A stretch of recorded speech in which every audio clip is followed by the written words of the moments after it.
Welcome to Study Session 2, Perspectives in Social Psychology. In a bid to understand social behavior, social psychologists adopted a number of principles and perspectives. These include interactionism, the self, and cultural values made up of individualism and collectivism. In this study session, we will discuss these concepts and how they contribute to our knowledge and explanation of social behavior. We will also examine the concept of ideology at group level and how the ideology of the group shapes and influences an individual's behavior and gives group a peculiar identity. Also to be examined is the bipolar concept of individualism and collectivism, in a bid to understand how people as individuals relate to their social groups. When you have studied this session, you should be able to discuss the concepts of interactionism, self and cultural values, and social behavior. Explain what is meant by ideology and how it shapes social behavior, and identify the features of individualistic cultures and collectivist culture. Let us now take a look at perspectives in human behavior. Interactionism.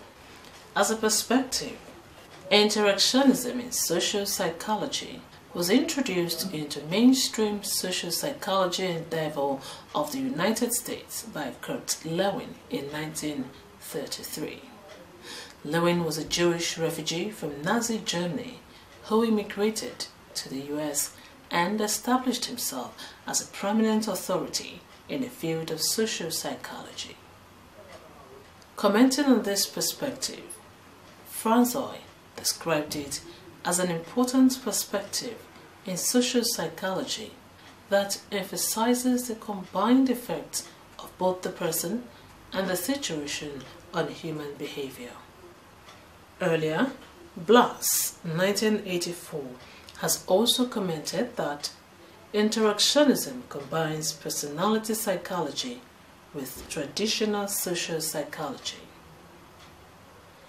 The crux of interactionism is that social behavior is a function of the interaction of two factors, the disposition of the individual and environmental factor.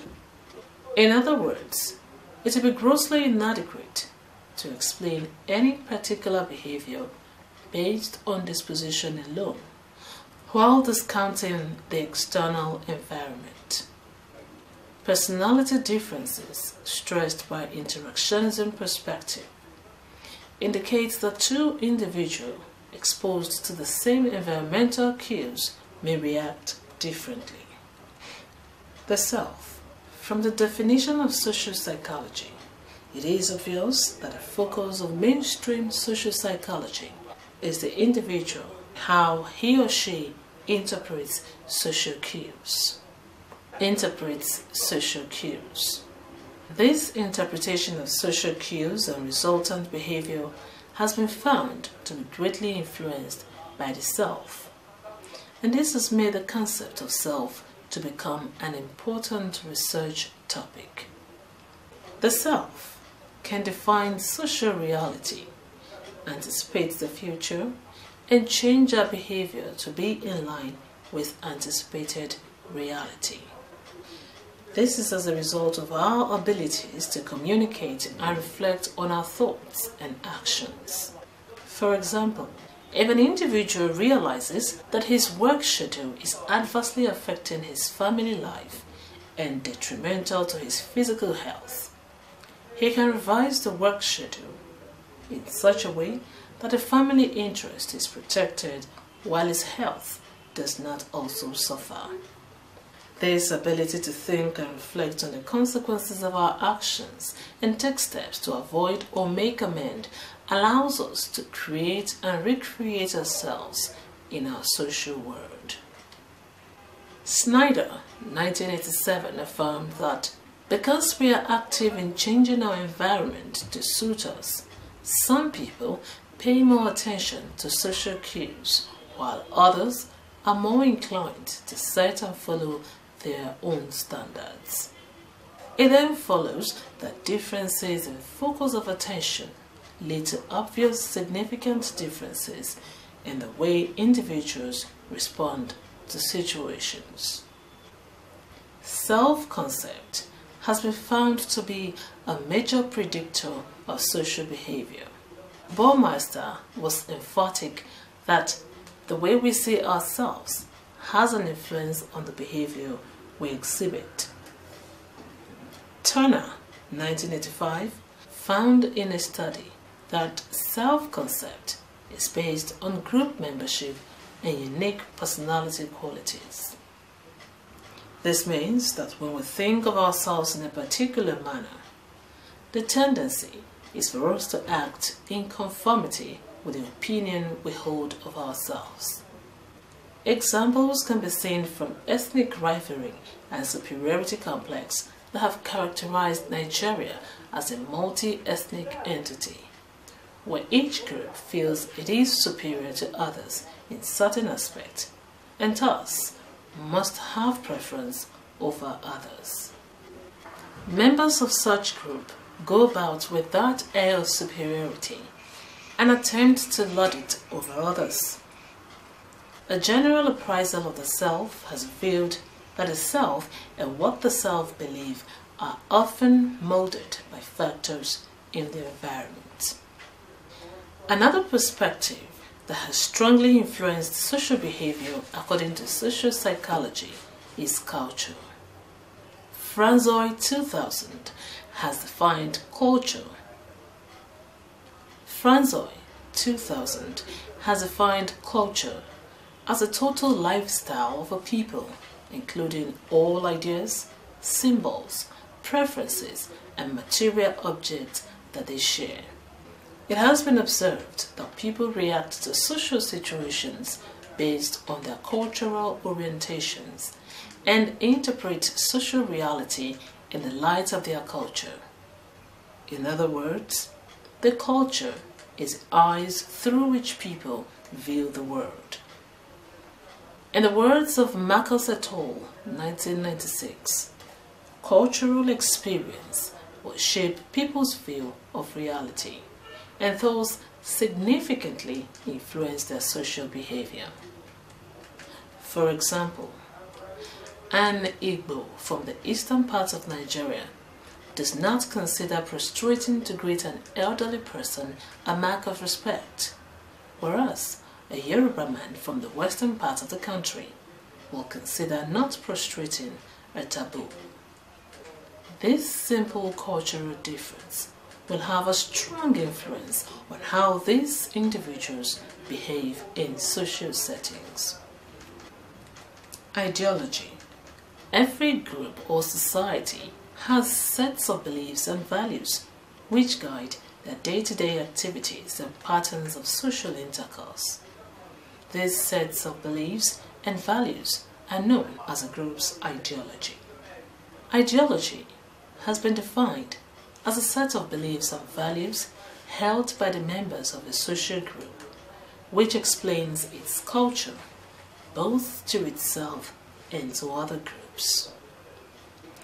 The psychological reality of a group is derived from its values and beliefs, and these give the group a distinct identity and peculiar way of life. In essence, ideology becomes the norm that guides the group's social behavior. In homogeneous societies, the ideology guiding social behavior is actually one. However, in multicultural societies, each of the subgroups will have its own ideology that is separate from those of others. This often leads to conflict in such societies, since one culture may attempt to impose its own ideology on the rest of the subgroups. An example of such a society is Nigeria, a multi-ethnic federation constantly grappling with social conflict because each of the federating units wants the ideology of its group to be the dominant ideology. The situation led to the policy of federal character and political appointments and quota systems in school admission. Miller and Prentice, 1994, observed that individualism and collectivism are directly related to our understanding of social behavior. These are cultural beliefs concerning how the individual relates to his or her group. Individualism stresses that the interest of the individual is considered above that of the group. This suggests that under this arrangement, individuals are expected to take care of themselves and their immediate families only. While commenting on individualism, Bhargava, 1992, concluded that society is a collection of unique individuals who pursue their own goals and interests and strive to be relatively free from the influence of others. This belief system is seen more as a Western concept, which is almost alien to Africa, where the extended family system is not only encouraged but cherished. In Africa, everyone is his brother's keeper, who is expected to contribute to the overall well-being of the group. It is worthy of note that the present situation in the world is promoting individualism with industrialization, urbanization, and globalization. Emphasis is now being placed on creating personal identity rather than group's identity. In the submission of Kagitsibasi, 1994, in our contemporary society, self-discipline, self-sufficiency, personal accountability, and autonomy are highly valued characteristics in a person, hence the move towards individualism.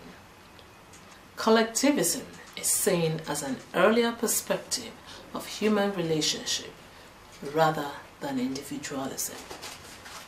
In this perspective, the group is considered as a basic unit of the society. Individuals are born into groups and they mature in the group to take up social responsibilities hitherto held by their parents. Specifically, collectivism is a philosophy of life stressing the priority of group needs over individual needs, a preference for tightly knit social relationships, and a willingness to submit to the influence of one's group. In collectivism, it is a norm for members of a family to look after one another with absolute loyalty and offer support in times of needs without considering such to be a burden. In collectivism, there is no distinction between personal and group goals. That is, anyone pursuing individual goals in a group is considered selfish and may even be seen as a deviant, which may attract sanction in one way or the other. In such society, the search for individual identity is almost non-existent. Rather, the group confers its identity on the individual members. In other words, the individual derives his or her identity from the group. The African family system is in line with collectivism, where the group is above the individuals and controls how the individual behave in social situations above all the cultural values, similarity, and conformity. However, to say one perspective is better than the other will be wrong. One preference will be a function of values one has internalized. On the whole, individualism and collectivism should not be seen as two distinct concepts. Rather, they should be considered as two ends on a continuum. This will imply that individualist tendencies can have influence on people living in collectivist society, while collectivist ideas can also bear on individualists. Study session summary. In this study session, you learned that interactionism, self, and culture are very important perspectives that shape social behavior. We noted that social behavior is a product of the interaction between disposition and the social environment on one hand, while self-concept, as derived from membership in a group, also influences social behavior and the emerging personality. In this session, you also learned the concept of ideology. We noted that cultural orientations in terms of group ideology, individualism, and collectivism shape the behavior of people in social setting. An individualistic culture considers the interest of individuals to be above the group interest, while the collectivist culture emphasizes that the group's interest takes priority over individuals' interest. And that brings us to the end of study session 2. Thank you for listening.